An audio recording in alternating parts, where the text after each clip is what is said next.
Hey there YouTube, I'm Yukitsu, this is Yukitsu Times, welcome to my channel, welcome to Total War Warhammer as we continue up with our tournament. These are the grand finals. We got Chomp over here as Chaos. It's got Sigvald the Magnificent, the Lore of Death Wizard. We've got 3 of the Marauder, just regular Marauders, 2 of the Forsaken, 4 of the Chaos Warriors with Halberds, and 2 Dragon Ogre units, which is a little bit peculiar. Gonna have to go over the Bretonnians on the battle map, but we are once again in the Central Chaos Wastes. I wanted to have players be a little bit familiar with the maps. So we've got the Mounted Human Archers up here on the hill. Got 2 units of Pegasus Knights and Lowen Leoncourt, of course. Over here we've got a Field Trebuchet, 3 units of the Men-at-Arms Polearms, 2 units of the Men-at-Arms, and we've got 2 units of Grail Knights, which I think is a bit of a strange choice. So let's see sort of how things unravel, but we've got some pretty decent skirmishing components from the Bretonnians. Looks like we've got a Lore of Death Wizard just running up here. Wonder what it looks like he's probably going to use Fate of Bajun on these Mounted Human Archers. Once he's got that sort of blue circle down, it's cast. I mean, you might as well continue throwing those arrows down at this guy. The Chaos Sorcerer does not have the most resiliency against missiles because he doesn't have a shield or anything like that, so you can deal a little bit of damage to him, and once that Fate of Bajun is down, it's not like there's a tether or anything like that, although he did just charge straight into these Mounted Human Archers and he can kill them quite easily that way. But that Fate of Bajun is going to be one of the few ways that the Chaos Warriors can reliably deal damage to those ranged missile units that the Bretonnians have got there if they don't have Marauder Horsemen themselves. Bretonnians are taking a defensive stance, firing their shots, it looks like, over here at these Chaos Warriors with Halberds, but they are missing. They got a bit of a ridge here. This is, again, not a fantastic map for artillery. Yeah, another shot just going a little bit short there. The Field Trebuchet to begin with is not the most accurate of artillery pieces. I do believe we're going to see it switch targets at some point, but it's difficult to tell. I think the Bretonnians are going to suffer a little bit here. They've got very, very thin lines. Those Grail Knights, while excellent units, I'm not sure if it's worth thinning down your army quite this much, and maybe the Field Trebuchet could have been used to be turned into more troops, because it's not going to be too effective in this particular fight, I suspect. Switch targets over to the Forsaken, who I think are also a pretty decent unit. But when you're going to be relying on your cavalry, your general, and your monstrous cavalry, you don't really worry about the Forsaken because you don't really worry about winning that infantry fight. Looks like we're getting a couple of hits there from that. The Forsaken have a more dispersed formation here, so you can see them not actually taking that much damage from these catapult shots, which would normally deal quite a little bit of damage to a normal unit. Like these Chaos Warriors with Halberds would be taking a lot more damage from these shots, but that's assuming that you hit. Alright, so we're probably going to see these Mounted Human Archers starting to fire away again. We're seeing another Fate Bajun coming down on the Pegasus Knights. Excellent unit to put that onto. 2 of them will basically kill the unit, come very, very close to it, so it's a good way to sort of counteract that. We're seeing Archer fire coming down on the Dragon Ogres. Good target for this. Dragon Ogres are weird units to me. They don't have great armor, they don't have great killing power, no particularly special bonuses, although they are high armor piercing. But I think that they just sort of don't have a great role in the Chaos Army list just because they're very, very high cost, makes them functionally really, really heavy shot cavalry, but they're really overpriced heavy shot cavalry. Charges coming in from the Pegasus Knights into the backs of some of these Chaos units here. Sigvald the Magnificent taking a couple of glancing blows from Lowen Leoncourt. Fate of Bajun, though, is going to finish off those Pegasus Knights pretty easily. Charge into the back of those Chaos Marauders, though, that's going to see them off pretty quickly. The problem here that the Empire is going, or the Bretonnians are going to suffer from, is that their Spearman arms and their Men-at-Arms just is a very, very thin line here. It's not really enough to take out this many Chaos Warriors. Lots of units in the back line of Chaos to try and defend against these Grail Knights have gotten kind of around the back. Let's see what those Grail Knights actually end up going for. Looks like he's got sort of both those groups hotkeyed together. I would sort of, I try to have different charges from each of my units. Charge coming down from the Grail Knights onto the Chaos Sorcerer. He is a good target, but he's in a bad place. You can see them getting wedged in between these Dragon Ogres as well as the 2 units of Chaos Warriors with Halberds. That's probably going to go very, very poorly for the Grail Knights. They're going to need to get out of there, and it's going to be hard for them to get out of there. A lot of damage coming onto these Grail Knights, or onto these Dragon Ogres as they push through and get into those Archers. Archers over here managing to get some good shots in the back of these Chaos Warriors with Halberds. Would like to see Lowen Leoncourt going after potentially this unit of Chaos Warriors with Halberds, but it looks like he's going to make sure that this unit of Chaos Marauders doesn't rally or something. Oh no, he's coming back into the fight here. Into the back of the Forsaken, it looks like. A little bit too late. They have breached his lines. The Peasant Bowmen are getting attacked. Field Trebuchet racked up 37 kills, which is not terrible, but is of course not great. Grill Knights to the back here have taken a beating, but they did manage to get out alive. Roughing up a bit of the Chaos Marauders, looks like they're coming back into the fight now. Again, like the problem is when you've got these two units sort of grouped together and you're moving them in a block, you just can't get around these units of halberds. So this is why you want to have your units sort of spread out a little bit. Sigvald getting into a fight with... actually, that's not Sigvald. Who is that? That's just Forsaken, the last little remnants of them, getting into a bit of a fight with Lone Linkor. He's actually a pretty good way to kill Forsaken with their low armor-piercing damage. A couple of Dragon Ogres, though, in the fight as well, doing some pretty good hits against him. They don't have the highest damage, though. It's like a little bit disappointing how much they do compared to like an Ogre. It's pretty similar damage to like a Troll or something like that. And like you would think that they cost about twice as much, they would have a little more damage, but it's pretty, like more than a little bit more, but it is a very, very small amount more. Halberdiers over on this side have been wiped out, but they've got more Chaos Warriors with halberds streaming in against these Grail Knights here, and looks like Lone Linkor getting himself into a bit of a scuffle, getting Spirit Leeched as well, and he needs to pull out of this fight here, because he's going to get absolutely wrecked if he's fighting a mix of Dragon Ogres and Chaos Warriors with halberds. We're seeing the Bretonnians running out of ammunition soon. Once that's out, it's going to be a really rough ride. I do think at this point in time that Chaos has this pretty much in the bag. Lone Linkor, of course, could do something pretty good. Here he comes down, charging into those Dragon Ogres, and he's going to do some good damage to them, but he's getting... you're seeing him being reinforced. The Chaos Warriors with halberds coming in there as well.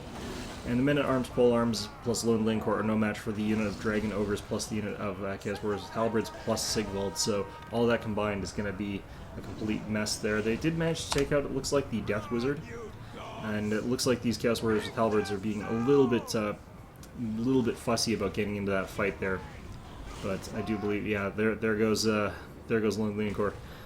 Definitely was not a fight that he should have been in at that point in time. And yeah, this is probably going to be the end of Bretonnia. I do think that like this really did come down to a compositional error. Bretonnia does its best when there are quite a large number of their infantry, because their infantry are excellent for their cost. Some of the best in the game, I would argue. 300 points to the Spearmen at Arms with shields, and 550 for the Halberds at Arms with the polearms, Men at Arms polearms? I don't remember. Any of those units are some of the best in the game for their price point. Having armor piercing on a 550 point unit that's also got that anti-large and it has an all-around solid stat line is pretty rare. The only exceptionally low attributes sort of make up for this for the Bretonnians is their all-around low morale, but despite that, they're still excellent units. And squandering that advantage by taking a lot of really expensive Grail Knights, the Pegasus Knights and the Yeomen, and the Trebuchet, if you dilute your line down too much, this sort of thing can happen very easily, where they just breach your lines without your Trebuchet having done enough damage, without your archers having done enough damage. The Mounted Yeomen, I just don't think are a particularly great unit against Chaos, because they have so many heavily armored units that you're not going to cause too many kills with them. And if you don't cause a lot of kills with your units that are costing 600 points, like that's a pretty steep price for 28 kills, basically firing in an ideal situation, firing to the back of a melee unit. The entire game, basically. It's not really a great sort of trade-off for them. I would definitely say that you could have done better off with 2 units of Spearmen for that cost. Although, admittedly, I don't believe that you could do that in the rules in this one. Or, yeah, no, I don't think you had 6 units of Spearmen yet. Still, Bretonnians, I think at this point in time, just have too small of a blob. If they could get over there and kill those Dragon Ogres so that they could get these units back into the fight, then that could actually potentially be something they would want to do. One of the units, though, just completely off the field now. Archers are now shattered, so they're going to be off the field, and that's going to cause a chain rout for the remainder of the Bretonnian forces. So, good game there to our Victor Chomp. Yeah, this is just too thin of an infantry line for Bretonnia. Like there was no real hesitation whatsoever in the Chaos forces just punishing them by going straight through it, while having tons of infantry left to sort of clear out the backline and keep that safe. Alright, so let's go ahead and check out next round. Alright. Here we got Chomp as the Bretonnians and Ganjamancer as the Imperials. Got Low and Lane Corps, the Damsel, we've got 5 units of Spearmen, we've got 5 units of Bowman Peasants, we got 4 of the Knights of the Realm, 2 of the Pegasus Knights. Over here we've got the Empire General, we got 4 units of Spearmen, we got 4 units of Swordsmen, 2 units of Halberdiers, 4 units of Crossbowmen, a Handgunner unit, 2 of the Demigryph Knights, and 2 cannons. So this is a familiar setup from Ganjamancer. I do believe we saw him using this last time. It's a pretty good map for them, so I do believe that's why he's taking them. Bretonnia does have an answer to some of that shooting, though. Again, we're seeing fairly thin lines of Bretonian infantry. I just don't really think that people rate them as highly as they should. But in any event, we still see a lot of cavalry coming out from the Bretonians, 2 units of the Knights of the Realm over here, plus the Pegasus Knights, plus Low and Lane Corps probably can beat these units of Demigryph Knights, although it's going to be questionable as to whether or not they can do it cost effectively. Got 2 of the Knights of the Realms over here. Looks like the cannons are sort of moving to point towards those Knights of the Realm, and that's going to be a lot of damage put down against those units. Crossbowmen over here, guarded by a cluster of Pullmen. And these guys are going to make it very, very difficult to get to these archers too easily, but it did thin out the Empire's main line here. They don't have any fear whatsoever, though, of the Bretonians punching through that main line, just because the Bretonians have brought similarly few units of infantry. Knights of the Realm looking like they're getting absolutely pummeled by those cannon shots, which is a great use of those cannons. You can see those firing away there. Seeing a chain lightning coming down, which is doing some pretty okay damage. These crossbowmen weren't cluttered together enough for it to be a great chain lightning. I have definitely seen ones that have caused way, way more damage, but this is a pretty good one all in all. Ooh, gets into those handgunners too, dealing a pretty good amount of damage to them as well. Now, just basically did a bit of a tickle to multiple units, but you could definitely see the potential of it if they were a little bit more clustered together. Crossbowmen are firing concentrated shots at these peasant bowmen. The peasant bowmen are sort of firing all over the place, dealing a lot of damage to the swordsmen, dealing a lot of damage to the handgunners. We're probably going to see the peasant bowmen buckling under the stress from this fire, though, because of this.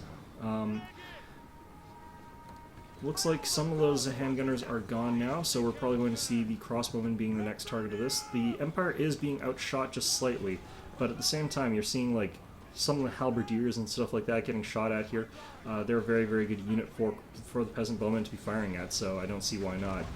And this unit of crossbowmen has basically been plastered, so at this point in time, Knights of the Realm, though depleted, are getting around the sides. Looks like we're seeing a charge from the demigryph Knights. They are going to be supported by spearmen and some swordsmen potentially. Imperial swordsmen are chasing down some of the Bretonian units here. These crossbowmen need to get, or bowmen need to get out of the way. This unit of peasant bowmen similarly also needs to get out of the way. Ooh, big charge coming in from Pegasus Knights, Low and Lane Corps, and the Knights of the Realm into the front of the demigryph Knights. Something that you typically see at these sort of lower level games is just 2 units of cavalry charging into the front of another unit of cavalry. Ideally what you want to do is hit 1 unit into the front of the cavalry there, and then have your other unit of cavalry come around, hit them from behind with a clean charge. These spearmen coming into the sides of these Knights of the Realm is going to cause a major problem for them. Disengage from one of the units of demigryph Knights. This other unit of demigryph Knights is probably not looking to pursue too hotly. Seeing some cannon fire coming down into this section as well as a chain lightning. That'll cover the retreat, probably. We're seeing some damage coming down on the Pegasus Knights as well, but we could see some of the hits coming down on the spearmen. Pretty good damage. Probably a bad scatter on that one in particular, but that was not a bad time to use that. How are things going here? This peasant bowman has sort of got really out of position, as has the damsel. The damsel is going to need to get out of there pretty quickly, otherwise she's going to easily be get overwhelmed by these demigryph Knights. And yeah, that's pretty much what immediately happens. Shots coming in from the cannon still, but looks like they have been silenced for the time being. We have got some Knights of the Realm into them, but they're going to have to get out of this fight or they're going to be toast pretty quickly. Crossbowmen have wandered up here for some reason. Looks like the Bretonians are going to lose their infantry line pretty quickly. This large cluster over here is going very, very strangely. I think that is in favor of the Empire just because they have got infantry supporting in this fight here. But we are seeing the Bretonians starting to rout the support elements of the Empire. That's just, it's not going to be really defining for this fight. I do think that at this point in time the Empire has got a bit of an advantage. Okay. Most of the Bretonian main lines have crumbled at this point in time. crossbowmen for the Empire are still in the game very, very much. Bretonnians, on the other hand, they've kind of got some of these peasant bowmen left, but they're in a bad state, I would say, by contrast. Mostly because these demigryph knights look like they're going to be the dominant cavalry force at this point in time on the field. I mean, they've still got Lowen Leoncourt. He is coming in against these crossbows as well, so that potentially could have been a very devastating charge. He finds himself now in just this hedge of polearms getting chopped at here. Looks like he's going to get out of the fight, or no, it's just going to do some fancy show-off maneuver before getting swarmed by more Bretonnians. The crossbowmen actually do rout though, so that's going to be very, very good for those Bretonnians. Arrows coming down against Lowen Leoncourt, it's going to deal a little bit of damage to him, but not too much. He is heavily armored. So the unit of crossbowmen are going to need to get out of the fight or something, or get behind some protective units. Bretonnians coming back in with some rallied spearmen arms with shields. Going to be interesting to see how that goes. The Empire over here battering their way through the remainder of the Knights of the Realm. They've got their general down here as well. I do believe he's on foot, so shouldn't be too easy for him to run anything down or anything like that. This is kind of risky to do with Lowen Leoncourt. I mean, he could do this and then immediately just get back out after doing the charge. But otherwise, this is going to be a dangerous fight for him indeed. Damsel is sort of in a risky spot. These demigryph knights with halberds coming back into the fight. Lowen Leoncourt probably going to try and force his way out of this fight. Looks like he should be able to. These Knights of the Realm are going to rout all this infantry as well, so that is probably going to let him get free pretty easily. Peasant Bowmen going to start coming back into the fight. They should be able to shoot down the rest of these demigryph knights with halberds. Ooh, Blood Roar coming down. Or no, what is that? Oh, Curse of the Midnight Wind. So that does actually knock a lot of those Empire units out of the fight. Demigryphs even are getting themselves absolutely wasted. Empire General should not be running back into this fight if that's the state that he's going to be in. I do think that he should probably consolidate back with the rest of these forces. The Empire General is taking damage really, really quickly from Lowen Leoncourt. Lowen Leoncourt being a much, much superior general in a 1v1 fight, especially since he's mounted on Beatrice, whereas the Empire General is on foot. The Empire General does not have armor piercing when he's on foot, so it's taking a lot of damage there. The Demigryph Knights are trying to do their damnedest to kill Lowen Leoncourt. In all honesty, at this point in time, I would focus my efforts on killing all of the Bretonnian units on the ground, at which point Lowen Leoncourt automatically loses the fight. But at this point in time, I do think that the Bretonnians have got a chance to turn this around. I mean, the Demigryphs are off the field. A lot of Bretonnian units are rallying. These peasant bowmen have got some uninterrupted lines of fire. These units like the halberdiers over here are probably going to be chopped apart by bowfire from the peasant bowmen. Oh, we got the Demigryph Knights with halberds rallying. If they could get into the archers, that might work, but it's unlikely. Yeah, they're definitely going for a kill against the Empire General, and that would definitely seal the doom of the Empire Army, I think, at this point in time. We've got very few things left in contention that can actually hurt Lowen Leoncourt. Empire units that are sort of getting forward are getting knocked around in terms of morale. They need to start moving fast with these crossbowmen, or perhaps they're firing actually at Lowen Leoncourt. I do suspect that's actually probably the case. I think that this might be a little bit of a mistake. Like, I do think that he's a good target in general sense for that, but Lowen Leoncourt is going to be tough to kill, whereas if you were killing these peasant bowmen, if you could start routing and chain routing all of the remaining Bretonnian units, you could probably get through this without ever having to fight Lowen Leoncourt, and I think that would be the better choice. Starting to see some shattering from the Empire troops there. How long have we got here? 4 more minutes of this. That's kind of interesting. Got a bit of a standoff here. Crossbowmen coming across over to fight the peasant bowmen is my suspicion. That's what I would be doing. Peasant bowmen, on the other hand, chipping away at these spearmen over here. I think that they need to switch targets, though, pretty quickly. The crossbowmen are going to be the dangerous unit. Yeah, you can see the units that they're firing at changing pretty quickly. Looks like we're seeing another charge from Lowen Leoncourt, this time into the middle of a unit of state troops. Empire General, I think he's actually rallied. He's charging back into Lowen Leoncourt. That's a really bad idea. He's going to get completely demolished just because he doesn't have that armor piercing when he's on the ground like that. Crossbowmen over here doing some decent damage, but I don't know to what. Whereas the peasant bowmen doing a great job of firing away. They're out of ammunition, it looks like. This is no border war. That's kind of interesting. Maybe actually it's a good thing that he wasn't firing at those guys. Could be that he's firing at Lone Lane Corps actually again. Yeah, it definitely looks like arrow fire is still incoming towards Lone Lane Corps. Yeah, there's a certain point where it's just going to be much faster to destroy this army as opposed to killing Lone Lane Corps. When it's sort of reached that state, I think that if you switch the targets that way, oh yeah, there goes the Empire General. The Empire State troops have got better morale than the Bretonnians, so they can withstand that sort of thing a little bit better. But you can definitely see some faltering in the Empire's lines already. So at this point in time, like, you don't have to worry about the archers at all, but if you could get rid of the remaining, like, the remaining Spearmen at Arms, that would be really, really good. On our way at once. But looks like, yeah, it looks like Bretonnia is actually going to pull this through just purely on the psychology front of it. Who are we seeing these shots taken against? We are seeing them be used against peasant bowmen. And that would have been a good call a little while ago instead of firing at Lone Lane Corps. Looks like he's going to switch targets again to the general. But again, he's too durable, especially because Lone Lane Corps is a regenerating lord. You can't really kill him unless he's locked in front of your crossbows for a long time for some reason. In which case you can kill him then, but I mean, if you're just firing away at him whenever he's sort of sitting nearby and he's at half health, you're never going to actually kill him.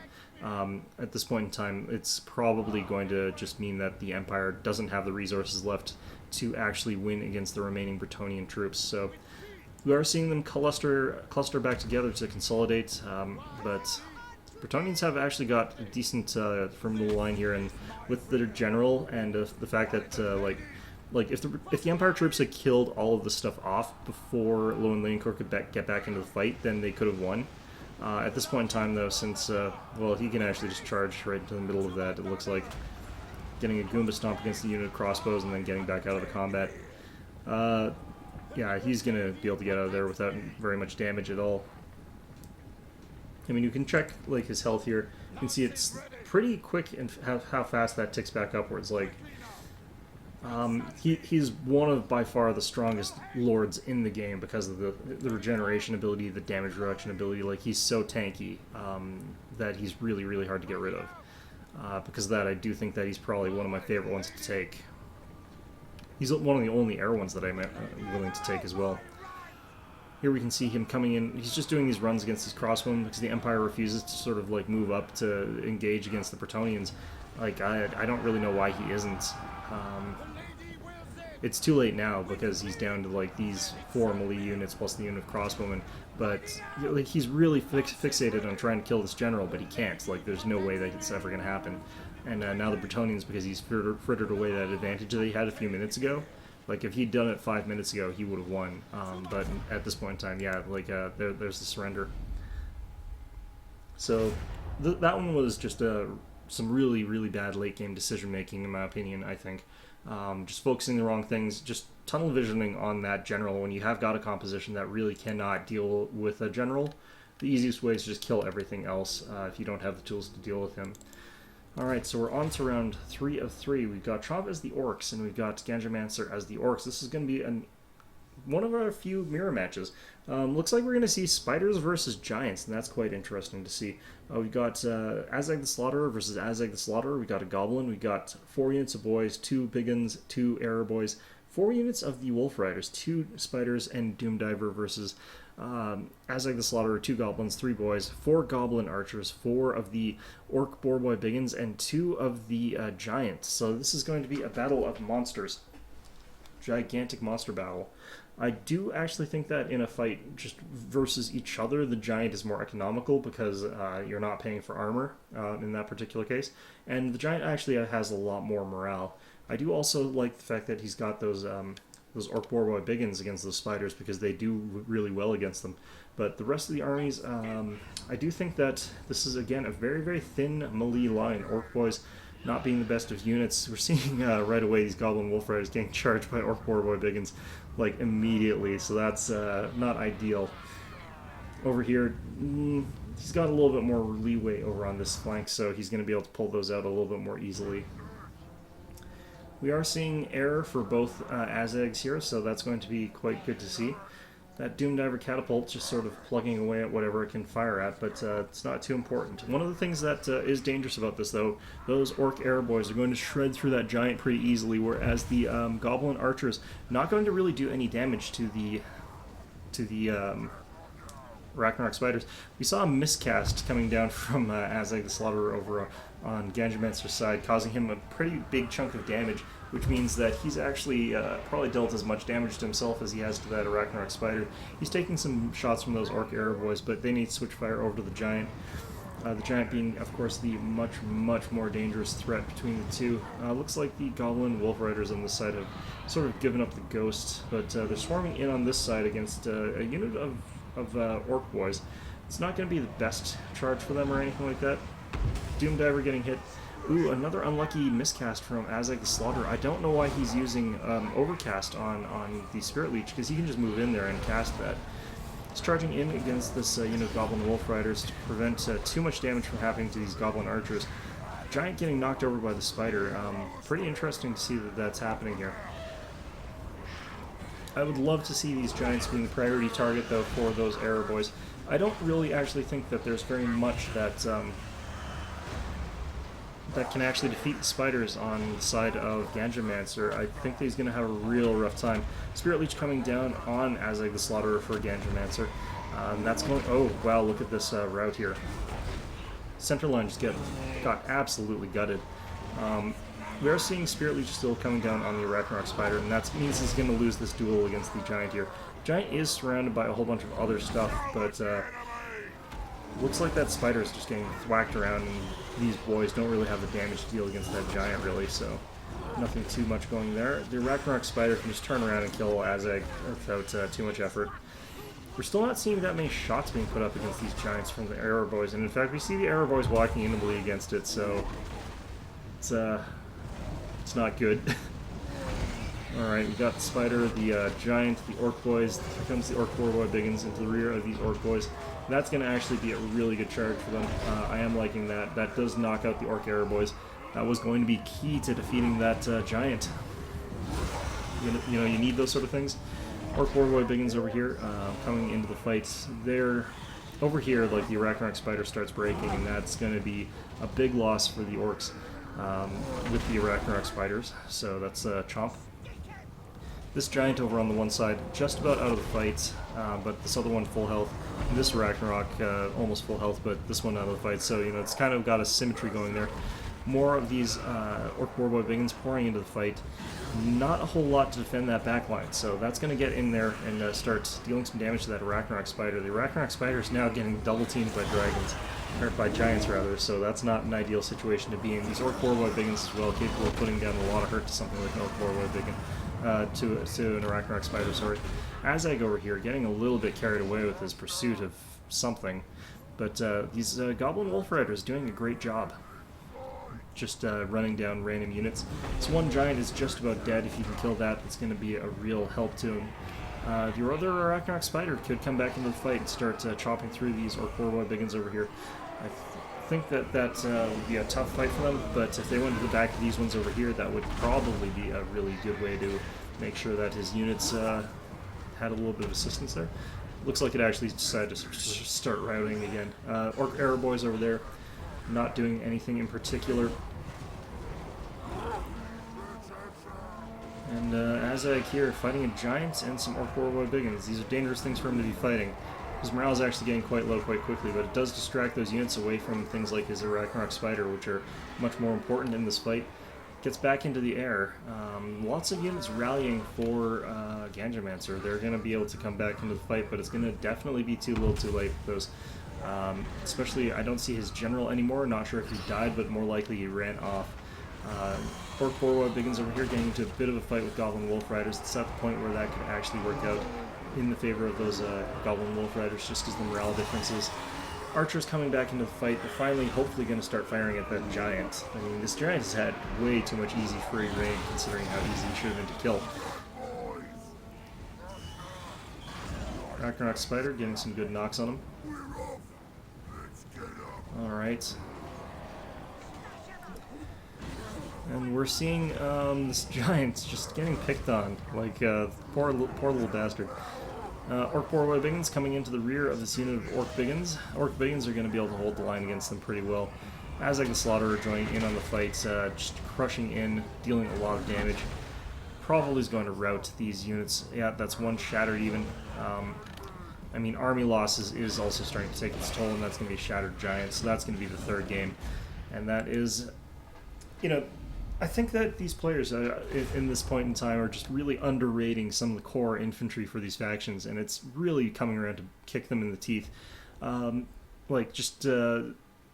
know, this kind of army definitely can work, but I don't think that I would rate it against other orcs or against the Empire or other sort of staple factions. This is the sort of gimmicky thing that you take maybe against undead, because you can get away with it against undead. But anyway, that's the grand finals of our tournaments. It comes in away in a clean sweep, 3-0. I hope you found this tournament enjoyable. Remember, it is super casual. We've got super casual level players. But as always, I hope to see you all next time.